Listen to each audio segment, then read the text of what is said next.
একজন বাবা মা তাদের সন্তানের জন্য অনেক কিছুই করে, অনেক কিছুই করতে থাকে, কিন্তু সেই করতে করতেই তারা চিন্তাও করে, ওই সন্তানের প্রতি তারা রাগও করে, আবার তারা ভয়ও পায়।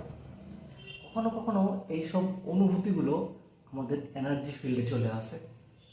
ফলে আমরা সব কিছু করলেও সেই সঙ্গে আমাদের টেনশন, আমাদের চিন্তা, আমাদের রাগ, সেগুলো কিন্তু আমরা অজান্তেই তাদেরকে দিয়ে ফেলি।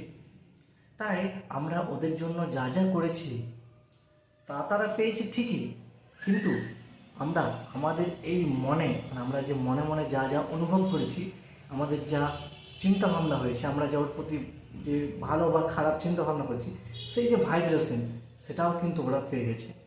অর্থাৎ আমরা যা করেছি তা তো খুব ভালো ছিল, কিন্তু তারপরেও তারা আজ পুরোপুরি সুখী নয়। কারণ কেন? কারণ আমরা সব কিছু করলেও তাদের মনে কি পাঠিয়েছি, সেটাই সব থেকে ইম্পর্ট্যান্ট। এটাই যদি আমরা আনন্দিত হয়ে করতাম, তাহলে যা করা দরকার ছিল তা তো হতোই, আর তার সঙ্গে খুশির ভাইব্রেশনও কিন্তু তাদের কাছে পৌঁছাতো। ইয়েস আর নো?